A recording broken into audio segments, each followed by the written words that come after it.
আমি শতরূপ ঘোষের কাছে আসবো। প্রধানমন্ত্রী বলছেন যে মা তার মেয়েকে ফোন করে বলে যে সন্ধে হওয়ার আগে বাড়ি চলে এসো। একেবারে ভয়ের বাতাবরণ এই রাজ্যে নারী সুরক্ষার প্রশ্নে কোন জায়গায় গিয়েছে।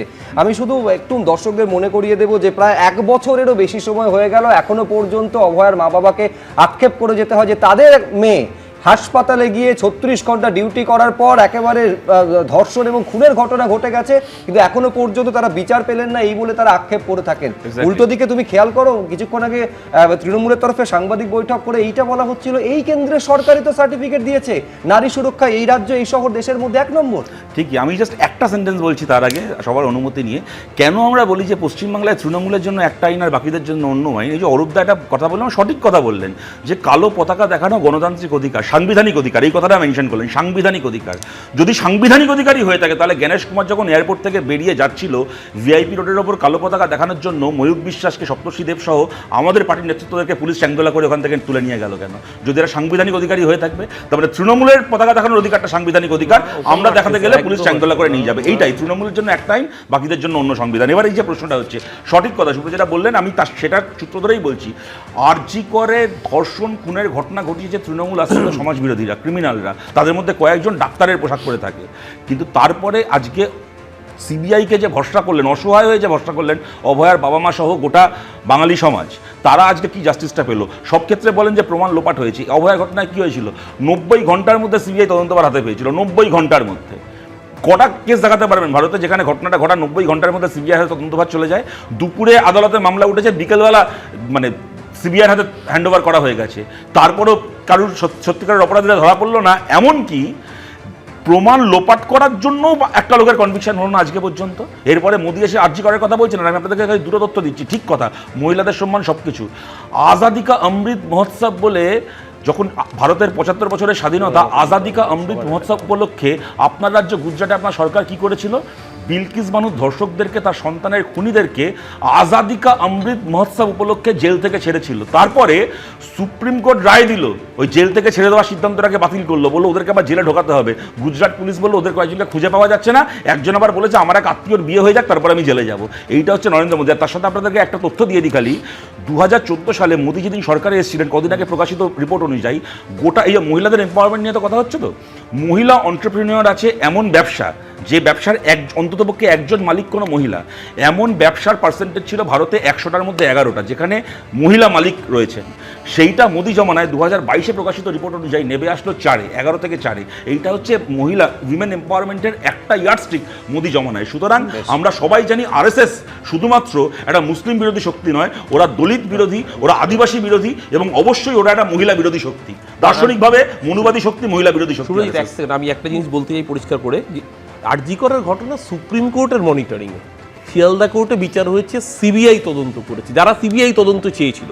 সেই জায়গায় দাঁড়িয়ে সুপ্রিম কোর্টের মনিটরিংয়ে হওয়া বিচারের পরেও যদি কেউ এখানে বলতে চায় যে বিচার হয়নি, তাহলে তারা সুপ্রিম কোর্ট বা কোর্টের অবমাননা করছেন। এক, দ্বিতীয় কথা, ওনারা আসলে সিপিএমের অবস্থা হচ্ছে, বাংলা একটা প্রবাদ আছে, গরু হারালে এমনটাই হয়। আরজি করার সময় যাকে মসিহা বানিয়েছিলেন, এর আগে যাকে মসিহা বানিয়েছিলেন তিনি বিজেপির এমপি হয়ে গেছেন। আরজি করার সময় যাকে মসিহা বানিয়েছিলেন আজকে তিনি বিজেপির ব্রিগেডের মঞ্চে চলে গিয়েছেন। আমি সে প্রশ্নে আসছি না, আমি সলিলদার কথা বলছি। সলিলদা একটু আগে পুলিশ, বাবা মা তার সর্বস্ব হারিয়েছেন না, মানে মেয়েকে হারিয়েছেন, তো তার থেকে বড় ব্যথা বোধহয় আর কিছু না। নিশ্চয়ই সেই ব্যথার সেই ব্যথায় যখন ধর্ষককে 24 ঘন্টার মধ্যে কলকাতা পুলিশ গ্রেপ্তার করে, তারপর 57 দিন পরে সিবিআই বলে যে হ্যাঁ এই আসলে ধর্ষক ছিল, তাকে ধর্ষক মানতে অসুবিধা হয়, সেখানে সমস্যাটা।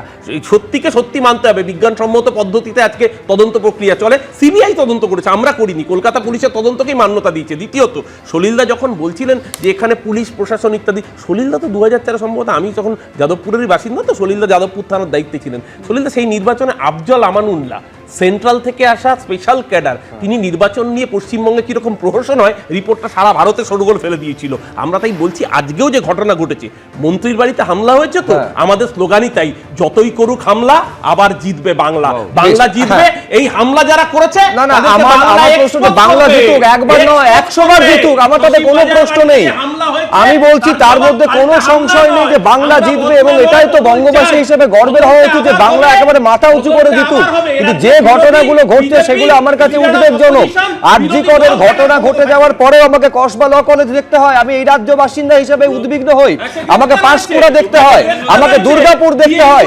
এই ছবিগুলো যখন আমাদের বারে বারে চোখের সামনে আসে, নারী নিরাপত্তা নিয়ে প্রশ্ন তোলাটা এইখানে আমি বলছি অত্যন্ত প্রাসঙ্গিক এবং এই রাজ্যের বাসিন্দা হিসেবে আমাদের উদ্বিগ্ন করে। আমি দ্রুত একবার বিমল সাগর দ্বন্দ্ব। আমি বলছি কি, মসিয়াট যাকে মসিয়া বানিয়েছিল সে ব্রিগেডের মঞ্চে কাছে এসে বলছেন তো, আমি যতদূর জানি তৃণমূল তো শুভেন্দুকে আর মুকুলরাকে মসিয়া বানিয়েছিল, তাই চিত হয়ে থুতু ফেললে নিজের গায়ে পড়বে।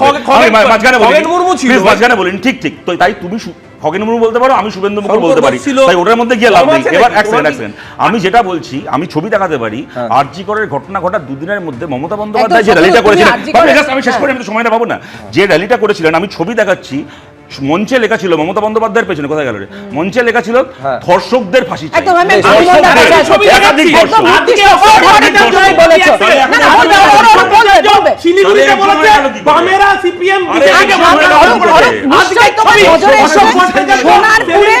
একটি মেয়ে দীর্ঘদিন ধরে টিজিং এর শিকার হচ্ছিল। আমি বিমলদার কাছে এখানে আসবো যে নারী নির্যাতনের ঘটনা কমেনি। অরূপ, একটু তোমাকে থামাচ্ছি, একের পর এক ঘটনা সামনে এসেছে নারী নির্যাতনের। সোনারপুরের ঘটনাটা কেন বলছি, সে যখন থানায় অভিযোগ জানাতে গেছে তখন ভয়ঙ্কর ঘটনার মুখোমুখি হতে হয়েছে তাকে। মানে থানার অফিসার তাকে যে কথা বলেছেন সেটা মারাত্মক, ভয়ঙ্কর। যে অভিযোগ শিকার হয়েছেন যে টিজিং এর দীর্ঘদিন ধরে, ওই অভিযোগকারিনী করেছেন, সেটা ভয়ঙ্কর। হ্যাঁ বিমলদা, একটা কথা বলি, সেটা হচ্ছে দেখো, সমাজে যদি অপরাধ ঘটে, যারা অথরিটি সেই অপরাধ সম্পর্কে তাদের যে অ্যাটিটিউড, সেটা দেখেই বোঝা যায় তারা অপরাধ দূর করতে চায় কি চায় না। অপরাধ একটাও না হওয়া বাঞ্ছনীয়, কিন্তু অপরাধ হলে সেই অপরাধকে সমূলে বিনষ্ট করাটাই অথরিটির কাজ। কিছুদিন আগে জনৈক সোনাপাপ্পু যখন প্লান্ডারিং করে, তারপরে সেই সোনাপাপ্পু শাসক দলের হয়ে ইফতার পার্টি দেয়, সোনা হীরের উপর এক জায়গায় এসে হাজির হয়েছে, সেখানে কিন্তু স্পষ্ট হয়ে যায় যে এই শাসক দল এই ধরনের অপরাধীদের মদত দেয় এবং কিছুতেই তাদের বিরোধিতা করে না, তাদের জেলে নিয়ে যেতে চায় না।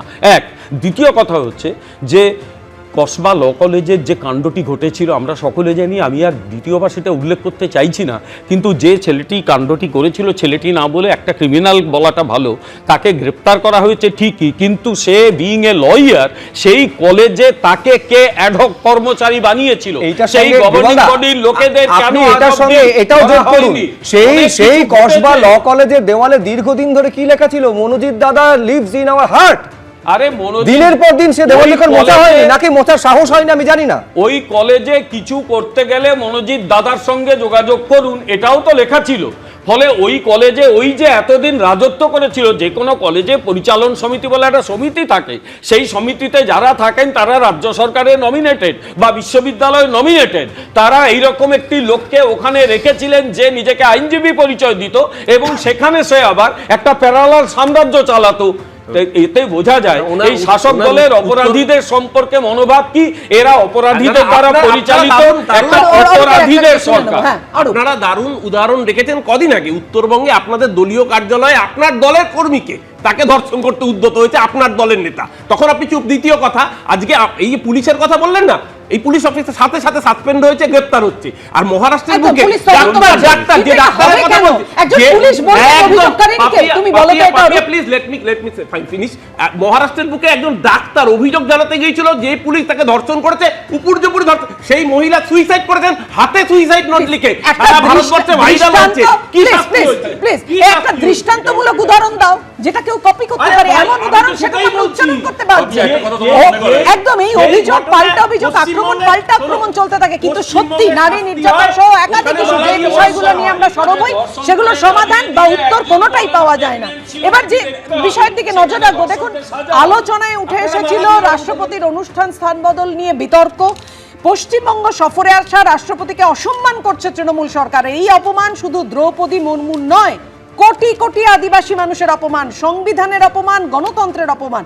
আজকেও প্রধানমন্ত্রী নরেন্দ্র মোদী ব্রিগেডের সভা থেকে সেভাবেই আক্রমণ শানিয়েছেন। কি বলেছেন দেখবো। आज एक बार फिर ब्रिगेड ग्राउंड से नए बंगाल की क्रांति का बिगुल बज गया है। जो कानून तोड़ेगा चुन चुन के हिसाब लिया जाएगा।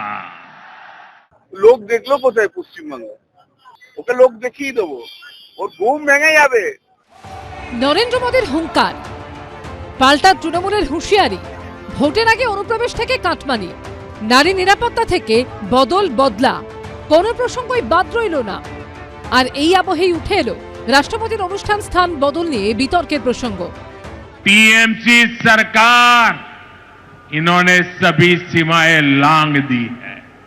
उन्होंने केवल द्रौपदी मुर्मू जी का अपमान नहीं किया है, उन्होंने करोड़ों आदिवासियों का अपमान किया है। উনি দেশের রাষ্ট্রপতি নন। দেশের ইতিহাসে কোনোদিন কোনো রাষ্ট্রপতির ক্ষেত্রে আমরা যেটা দেখিনি, এইবার আমরা পশ্চিমবঙ্গের মুখে সেটা দেখতে পেয়েছি। That a president of India is coming for a political campaign, এবং উনি পলিটিক্যাল ভাষা বলছেন, উনি পলিটিক্যাল কথা বলছেন। গত 7 তারিখ উত্তরবঙ্গ সফরে আসেন রাষ্ট্রপতি। শিলিগুড়িতে আন্তর্জাতিক আদিবাসী সম্মেলনের প্রধান অতিথি হিসেবে উপস্থিত ছিলেন তিনি। কিন্তু বিতর্ক দানা বাঁধে রাষ্ট্রপতির অনুষ্ঠান স্থল বদল ঘিরে। অনুষ্ঠান স্থল পরিবর্তন থেকে মুখ্যমন্ত্রীর অনুপস্থিতি নিয়ে উষ্মা প্রকাশ করেন খোদ রাষ্ট্রপতি।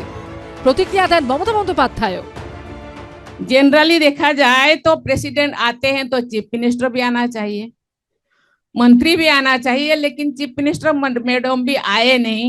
ममता दीदी मेरे बहन भी है, छोटे बहन है, पता नहीं मुझे कोई गुस्सा किए होंगे। আমি মানুষের পাশে দাঁড়িয়ে এসআইআর নিয়ে ধর্নায় আছি, আপনার মিটিংয়ে যাব কি করে? কোনটা আমার priority? You are the priority of BJP and public is the priority of mind. এক সপ্তাহ পর আরেক শনিবার রাজ্যে প্রধানমন্ত্রী তুললেন সেই প্রসঙ্গ।